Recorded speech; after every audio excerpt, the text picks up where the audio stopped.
Welcome back to the Saturday Scholars College Football Podcast. Thanks for watching. Thanks for listening. That is Zan. That is Gonzo. I am Shoob, and today we are here to do Week 11 picks. Let's go. Another week of great college football is in store. Another week of some ranked matchups on deck. Boys, last week's results, we did pretty well. Me and Zan, 7-3 against the spread. Zan went 7-3 overall. Gonzo was positive against the spread as well. And Zan and Gonzo are positive on the year against the spread as far as our overall records. It's pretty tight. Gonzo and I are in first place, tied 68-34 overall on picking outright winners. And Zan is just one game behind us at 67-35. So overall, good for you guys on the spreads. Not so good for me on the spreads, but in terms of picking outright winners, we're doing solid. So in terms of this week, looking at the board here, there are some big games ahead, boys. A couple top 10 matchups. And we are using the AP Bowl, by the way, for these rankings. So if you didn't know, we record on Sunday night, so the College Football Playoff Committee rankings are not out yet. So I'm just going off of what the AP poll has, so we at least can get somewhat of an accurate ranking for these teams. So just you use the Saturday Scholars poll. Maybe I should use the Saturday Scholars poll. I don't know. Maybe we can talk about that one later. But anyhow, Michigan versus Penn State. The big noon kickoff, man, we've been waiting this game for like all season. And I mean, legitimately, we've been waiting for this all season. Michigan finally playing an elite team in their conference. Penn State, we had to wait 11 weeks for it, but finally we get to see Michigan go up against a talented team. And it is at Penn State. It is the big noon kickoff. Guys, Michigan is favored by 4.5 points.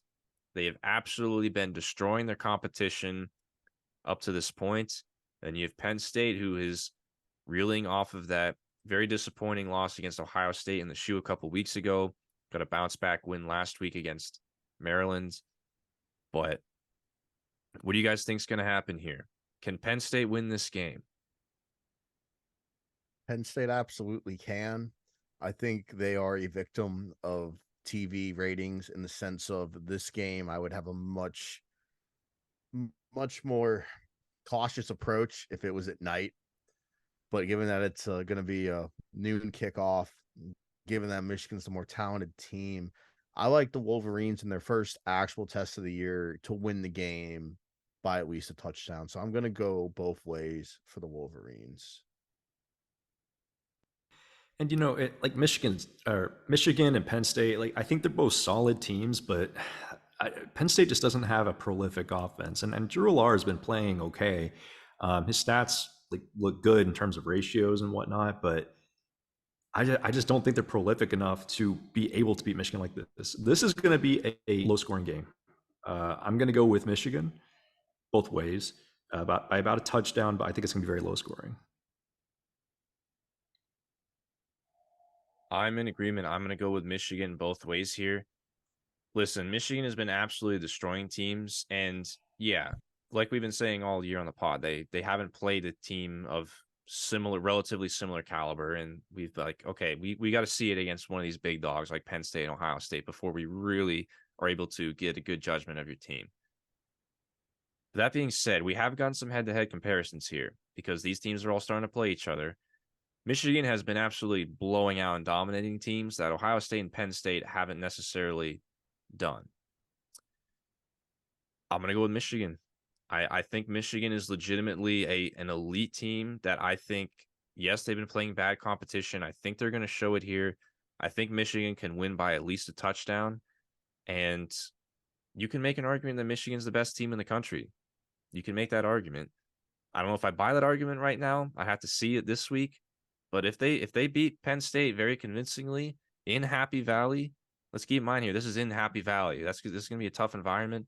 They show out in this game, man. I think Michigan could persuade me because what we've been saying all season. We just need to see it against the good teams. So I guess we'll find out. All right. Alabama versus Kentucky. Kentucky with a big win against Miss State last week, getting bowl eligible. They're now 6-3. Then you got Bama coming off that huge win against LSU at home. They are now all but a lock to win the SEC West and meet Georgia in Atlanta and renew that rivalry for the 2023 season. Alabama's ranked number 8 in the AP poll, and they are They're 11-point favorites. Is there a potential letdown performance here? Is there any chance that Kentucky can win this game?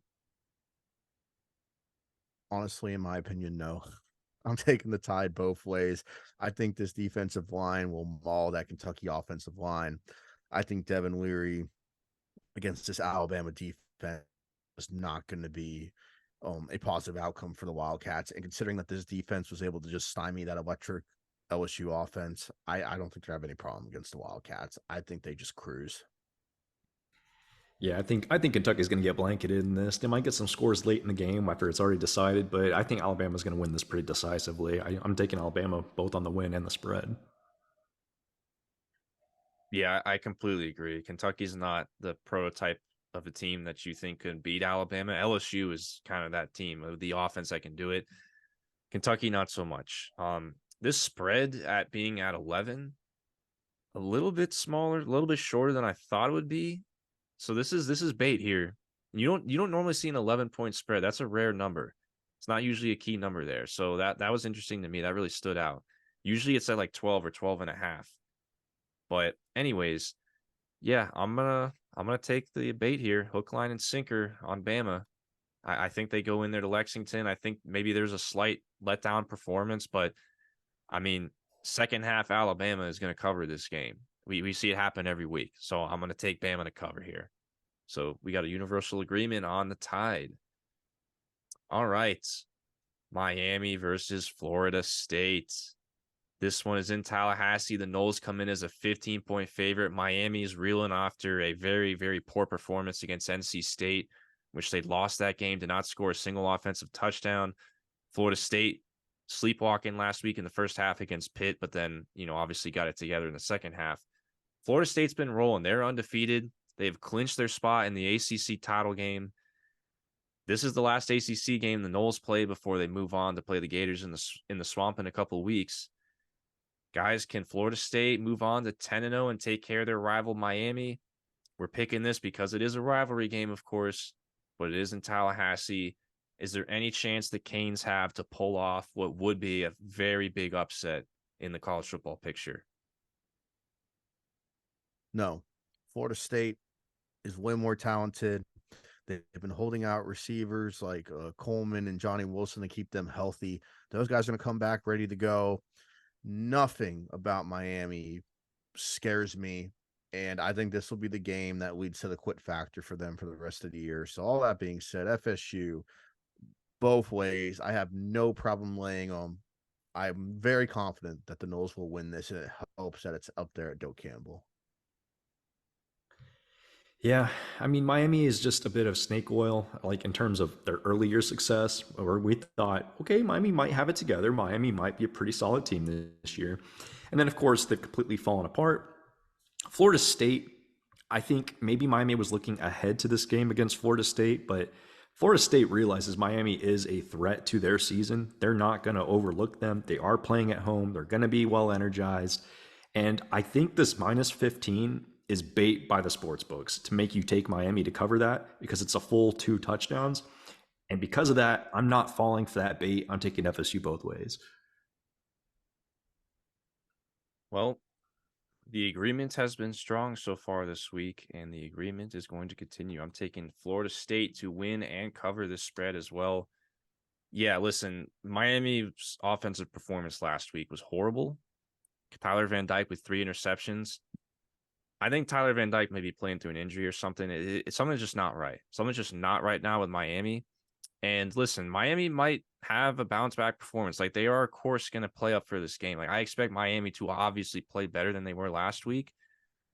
But I also expect Florida State to play better than they did last week, too. Florida State is going to empty the clip here. Because I forget who they have next week, like Abilene Christian or some FCS team before they play Florida. Like, Florida State, they're already a lock in the ACC championship game. This is a rivalry game. They're at home at Doak. They're going to empty the clip and beat their rival while they are down. That's what I think they're going to do. And I think they'll cover the spread. And I just got to say, personally, man, I love this rivalry. Florida State-Miami is a great rivalry, especially when both teams are good.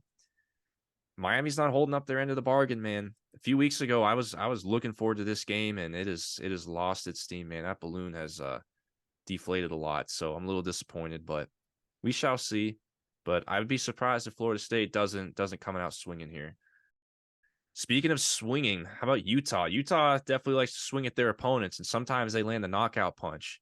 The question is, can Utah land the knockout punch on Washington? This game is being played at Seattle.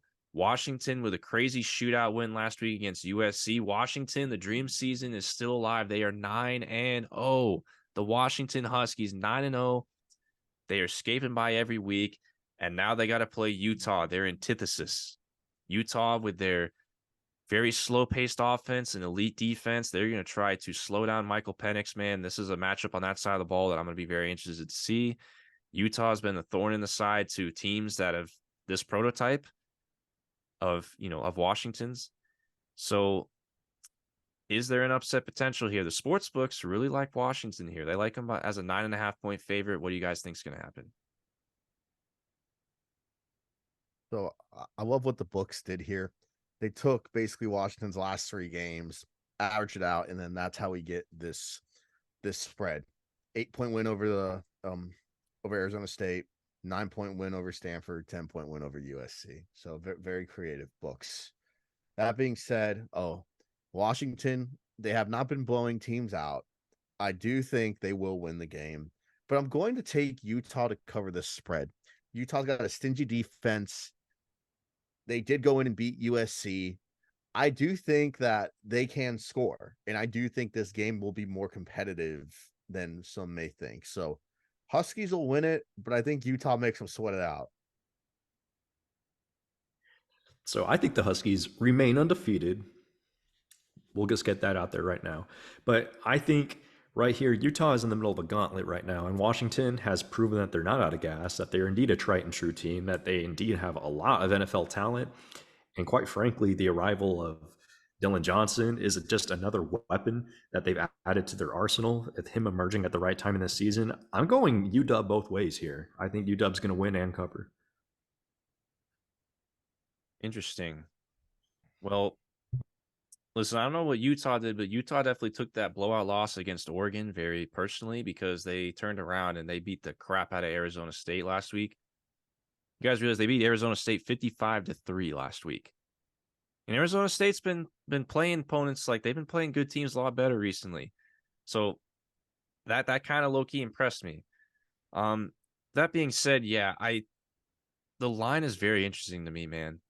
I know it's at home, it's in Seattle. Utah, isn't as prolific on the road as they are at home, but I think they're going to bring it against Washington. I think Washington, I said it on our podcast, Washington has a tough stretch where they got to play Utah and then go at Oregon State. I think they're going to slip up and lose one of those next 2 games. I think they're going to finish 11-1, still have everything ahead of them for the Pac-12 championship and playoff, but they're going to slip up one of these next 2 games. But I don't know if it's going to be against Utah. It might be to Oregon State next week. So I'm going to pick the Huskies to win. But Gonzo, I'm going to tell you here, I'm going to take Utah to cover that spread. I expect Utah to slow down Penix. Hey, I think Utah can slow down Penix with Dunze and the offense and Jalen Polk, all them, McMillan, Dylan Johnson. Man, there's great players on that offense, man. But I think Utah is going to do a good job against them, and I think they're going to cover. So it'll be interesting. I'm interested to see that matchup on that side of the ball in particular. Another ranked matchup, Tennessee versus Missouri. We talked about this on the pod earlier for the Week 10 recap, which if you haven't watched that or listened to that, highly recommend you go and do that if you like listening to what we have to say. Tennessee versus Missouri is who's number 2 in the SEC East Bowl. That's basically what this is. Who's number 2 in the SEC East? And in all seriousness, this could actually be a big swing game for a team that could potentially get an at-large in a New Year's Six Bowl later on in December. So Tennessee comes into this game as a 2-point favorite, and it is in Columbia at Missouri. What do you have to say about this one? I like Mizzou as the underdog. I think Tennessee's looking ahead to Georgia, though. I really wouldn't know why. I guess. Yeah, I mean, but they're still going to look ahead to playing Georgia. They may not take Mizzou as serious, and I think that Mizzou offense is just way better than Tennessee's. And yeah, I like the Tigers to get back on track. Mizzou both ways. I think they're more well-rounded than Tennessee is. Tennessee has a good defense. Tennessee's offense is pretty respectable, but I still like Missouri for their playmakers, Luther Burden factor, and they've got a good running back in Cody Schrager. So, and the defense. So yeah, I like Mizzou, man. Well, I think this is just a battle of two very balanced teams, in my opinion. I think both these teams, top 25, within the top 25 in terms of offensive and defensive efficiency. Like, this is about as evenly matched of two balanced teams on both sides of the ball as you can possibly get, in my opinion. And it is interesting to me that Tennessee is favored, albeit barely, on the road. I think that Missouri should be the team favored here. And when I say favored, I mean, I think they should be like barely favored. So you think I'm going to pick Missouri here, but I don't know. Am I going to be the guy to differentiate here and pick Tennessee? I'm not going to be that guy. I'm telling you right now, Missouri like played their hearts out against Georgia last week. Like they emptied the clip. Like Missouri played their butts off in that game. I'm worried about a bruised and beat up factor here. And I think that's why Tennessee might be favored, because Tennessee got to dance all over UConn last week. They got Nico Iamaleava in the game too. So like, I am very not confident in this pick at all. I think Tennessee might win just because of the fact that they're catching Missouri off of being beaten up by Georgia. But I'm picking Tennessee Mizzou. defense got me 3 touchdowns for the team draft last week. Darn you, man. I had the Air Force defense. That was good gravy. That was a flop. All right. Well, speaking of defense, this couldn't have been any more perfect of a transition. We are picking Iowa versus Rutgers. The 7-2 Hawkeyes versus the 6-3 Scarlet Knights. Gentlemen, the opening total in this game was 28.5 points. I just could not resist it. Under. I could not resist putting this game on here because we legitimately might have the lowest closing total line in the history of totals being tracked in college football. And yes, I do say under as well. But you know what here? As much as I would like to pick the total on this, we got to pick the side because that's what we do. It is at Kinnick, and Iowa is a 1.5 point favorite. So the sportsbooks are telling you this is like a 14-13 type of game, something like that, in favor of Iowa. What do we think happens here? And I want you to name a final score too for the fun of it. Iowa wins 6-3. I know better than to fade them at all. Iowa will win the game and will miraculously cover. Now, is that 2 field goals or is that a walk-off blocked punt return touchdown? I'm going to go with the latter. 3 safeties? It's possible. I think a safety could. I wanted to say 6-2. I might to be honest. I might say this is the game where there's a safety. There might be a safety in this game. I'm amending it. I'm going 6-2. 6-2 Hawkeyes. Ooh, I love it. Oh, come on. I had a safety in my score. Well, I may have a safety in my score, but it doesn't mean I'm picking Iowa because I'm actually going to pick Rutgers. Ooh. I think they're going to come in with a enchantment spell that protects them from voodoo, and they're going to win this game despite Iowa getting a safety on them. They're going to win 10-9. Oh, that'd be incredible. Oh my gosh. Could we see like could you imagine like a walk-off safety or something like that? That would be the most Iowa shit ever. Block Zan, punt man, goes to the end zone. Zan, I'm shocked that you picked Rutgers. Like you're going against the voodoo, man. I don't know if that's. I'm going against the voodoo, man. I'm going against the voodoo. For some reason, it's just a gut feeling this week. I feel like this week the voodoo's not going to be there. I don't know why, but I feel like this week the voodoo's not going to be there. It's because Halloween's passed. Listen, Gavin Wims. Listen, here's the problem. Here is that we know Gavin Wimsatt cannot throw. Like he's an interception machine. He's a terrific athlete. He can run very well. but like he cannot throw. He's an interception machine. You're Yeah, going against he throws Iowa, three man. interceptions, so Iowa gets 3 field goals, which indicates the 9. Rutgers eventually scores 10-9. Rutgers. I Or don't think Iowa gets lucky and scores and gets a safety. I don't know, man. I don't know if Rutgers is going to be the team that can get to 100 passing yards this game. I think Wimsat might have like only 50 passing yards by the end of this game. Like I'd be worried about that. I'd bet the under on those like legitimately. I don't think he's going to get to 100 passing yards. He's a terrible passer, and you're going against Iowa. I'm going to say Iowa wins this game. Here, you ready for this? This is sicko. I'm going to say they win this game 5-3. Oh, that would be amazing. On Two a field safety. goals and a safety by Iowa is the difference in this game. Under 8.5. Play that alt line right now. Probably get great odds on that too. Yeah, but yeah, man, this is.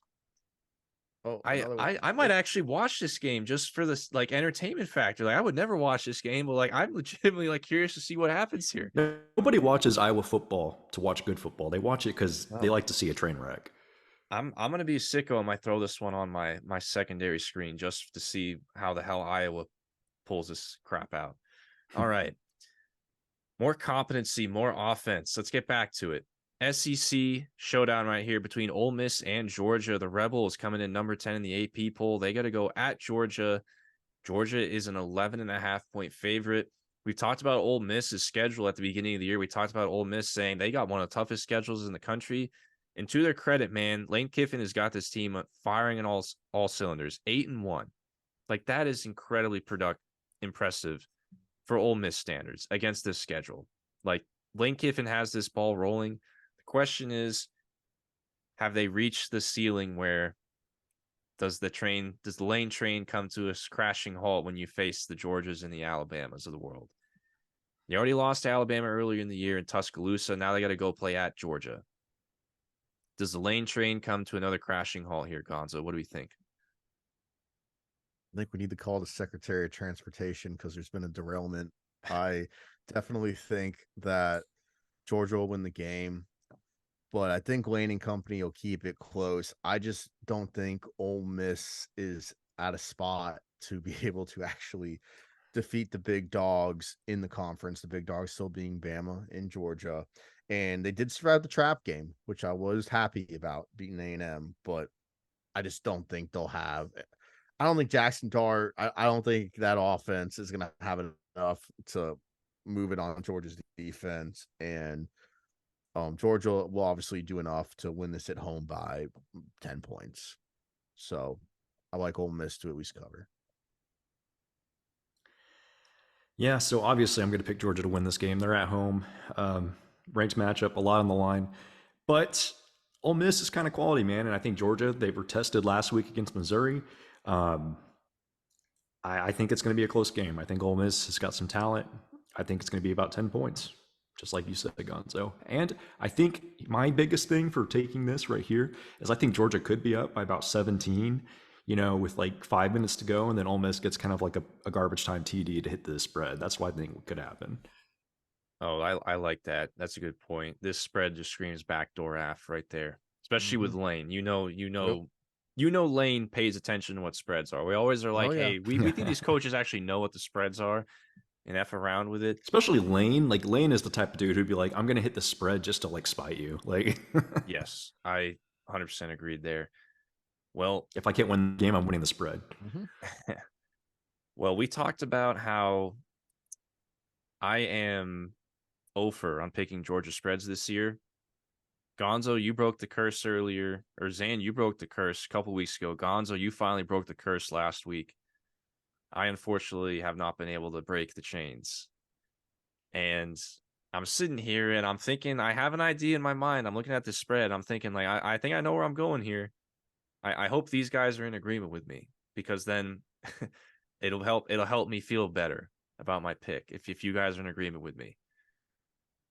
And then I listen to what you guys have to say, and I'm like, shoot, I'm going to go against what they have to say. Because call me crazy, because I'm picking UGA on the spread to cover this 11.5 points and obviously win the game. And over next week as well. Listen, if you're an Ole Miss fan, this is exactly what you wanted to hear. And if you're a UGA fan, you're saying, "Damn it, Shoob, You should have picked us." yeah. I, I'm sorry. I got to pick Georgia. I think I mean, should I even bother giving a rationale? I've been wrong every They're single just time. great. So They're just great. yeah, there's no. I'm not going to bother giving a rationale because I can't get it right to Oh, save my life. But maybe this and, is the week. and on top of that, with Tennessee next week, they might just play vanilla. Yeah, we'll see about that. Or they might just beat the snot out of Ole Miss. I mean, it's very I possible. mean, I think what Zan said is the most likely outcome because I've been killed this week on backdoor covers, and I think that is what's going to happen. Lane is going to backdoor cover me and piss me off next week, and he's going to Yes, ignite. he He's going to is. ignite a Shoob grudge for next week's pod. I can just see it happening. All right, into the Big 12, West Virginia versus Oklahoma. West Virginia coming to this game 6-3, Oklahoma 7-2. Oklahoma coming off a heartbreaking loss last week in Bedlam, which pretty much eliminated their chances of getting to the Big 12 championship game, although they still do have a shot, albeit now it's a very, very slim one. And Oklahoma now, they have not played so well in the last 3 weeks, and they dropped 2 in a row. But can they get off the mat and get a rebound win here against West Virginia? Vegas says the Sooners are a 12.5-point favorite. Man, I am worried about quit factor here. I mean, OU's really burned me the last few weeks in terms of covers and outright wins. But get a West Virginia team that just became bowl eligible. I think they'll play OU hard. I think Oklahoma wins, but I'm 100% on West Virginia to cover. I could see this being one of those games that OU is going to pull out in the dying seconds. And really not even confident in picking OU to win, but I can't in full faith say West Virginia is going to win. So I'll do the next best thing and have the Mountaineers covering. It's tough because they are coming off that Bedlam loss. What is their mindset here? Because it's a good chance that their Big 12 hopes are dashed, but they still have a shot to make the Big 12. They're not completely eliminated to make the Big 12 championship. Oklahoma State could still shoot themselves in the face if OU wins out, they're right there. So what's the mindset of this Oklahoma team? How do they respond in the face of this adversity? Is the quit factor there? I'm going to say they respond well, and Oklahoma's going to win and cover this spread. Yeah, to answer your question, I don't think there's going to be a quit factor here. And last year, I mean, look at last year's team. Last year's team was 6-6 to end the year. And I saw that team play their hearts out against Florida State in the Camping World Bowl or whatever was it? Yeah. I forget. The one in Orlando, whatever it's called now. Venables, that's not a team that I have to be worried about quit alert. Like we're talking OU's not Texas A&M and Miami. Those are quit alert teams. Those are definitely quit alert teams just based on the type of kids that those schools recruit. I don't think Oklahoma's that type of team. I'm just being honest here. USC also, I'll throw them in that bucket. That's the culture they've created. But OU doesn't have that culture. I don't think Venables team is not going to quit. And like you said, they still do have, albeit very small, somewhat of a chance of getting back to the Big 12 championship, even though they will need Oklahoma State to really, really fumble the bag in ultimate fashion. But I think they're going to have a bounce back performance, and I'm going to go against what my numbers say here. The numbers actually say West Virginia would be a good spread play here, but I'm on Zan's rationale here. I think there is a bounce back performance in store from OU. I think they will play better. They have played better in Norman this year than versus on the road. Give me the Sooners by 14 points, 2 touchdowns. That's what I'm going to take here. But yeah, I wouldn't be surprised if West Virginia gives them a good game and it's close at the end. Duke versus UNC. And no, this is not basketball. Unfortunately, this is football. And Duke is reeling right now. They're without Riley Leonard. North Carolina, man, they were looking pretty good. And then you dropped a couple games to Virginia and Georgia Tech. Yeah, that train got derailed pretty quickly. both these teams right now, I'd say, are trending in the wrong direction. I think we can fairly say that about both of these Carolina schools here. And now they meet each other in this rivalry game on the gridiron. North Carolina is an 11-point favorites. So what do you guys think happens here? So Duke does have a solid defense, and North Carolina and Drake May have had kind of forgettable offensive performances this year. That being said, UNC is low in the rankings in terms of, they're not a top 10 team. So there's no pressure. So if no pressure, I have no doubt they're going to win the game by 17. So I'm going to take UNC both ways. I don't think this will be as close as last year. They got the beat up on Campbell. I think they come in this and win handedly. I'm in agreement with Gonzo here.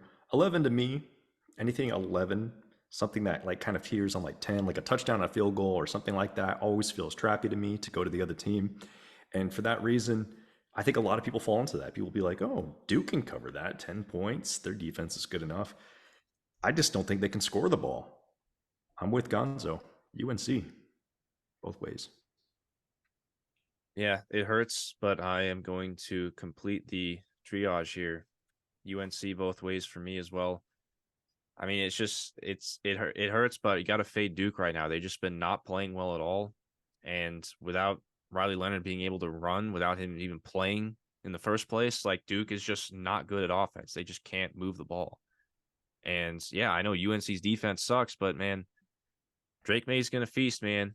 Even though Duke's got a good D, I think Drake May will get it done. I think UNC will play well relatively at home. It is still sort of a rivalry game, even though it's not basketball. So I expect a good performance from UNC. All right, let's wrap it up here. USC versus Oregon. Now we want to talk about quit alert. We want to talk about quit alert. Man, I see this. I'm just going to get out of the way right now. I see this spread right here at 14.5. And I am like, you have a team right now that is absolutely annihilating teams that could legitimately be playing as the best team in the country right now versus a team that if we think a team's going to quit the rest of the year, it's USC. And Oregon is at home. This is in Autzen. What do you think's going to happen here? But I have my answer. I already showed my hand. Quack, quack. The spread is bait. Oregon both ways. It is absolutely bait. Quack, quack. In agreement. Oregon both ways. Look, I think it's going to be a very high-scoring game. I think Caleb Williams is going to score a lot of points, but that USC defense may not get a stop all game. So, yeah, I don't know, man. I don't know, guys. I don't expect Caleb Williams to. He's not going to like phone it in, so to speak. But I just don't know if USC is. They're not going to be playing 100% like they were towards the beginning of the year. I just don't think it's going to happen. And with the way they're that looking for the Oregon's been NIL playing right checks. now, They're like, okay, do I stay at USC? Who's going to offer me the most money? yeah, I'm not gonna lie. I'd be very surprised if this game is remotely close by the end of the game. Like I think this is a 3-score victory minimally for the Ducks. And Oregon in the second half is kind of like Alabama. Like they annihilate teams in the second half. They start off slow and then they just dominate. And yeah, I'm gonna take Oregon on the spread. And with my personal money, I think I might be pulling out some alt lines for this one. Like I think I'm gonna be sprinkling some Oregon like minus 20.5 alt lines just for the scenario that USC just phones it in. That's what I'm gonna do on the betting front there. So all right. Week 11 picks are in the books, boys. Another great week in store. I mean, hey, we got what? 4 ranked matchups, 2 top 10 matchups this week. So it's going to be another great week. Some big games. Really looking forward to Michigan, Penn State. We're going to find out a lot about Michigan in that one. Very much looking to that one. That's going to answer a lot of questions. And then, Utah, Washington, Ole Miss, Georgia. Those are some good games, man. Pac-12 teams, Pac-12 Goliaths going up against one another. And we are slowly writing the storybook for the 2023 season. And it's been a great one so far. All right, boys. Any final words before we sign it off here? I'm all good. Let's see how that crapshoot between Rutgers and Iowa goes, and let's see if Michigan's for real. Looking forward to another great week as always. It's November, so it's contender season now. I am putting an unhealthy amount of emphasis and attention on that Iowa Rutgers game, just surely for the chaos, man. And I'm loving it. 28.5 is the total in that game. Just enough said. We're gonna leave it at that. Saturday Scholars signing off. See y'all later. Have a great day and bet the under in Iowa Rutgers. Peace.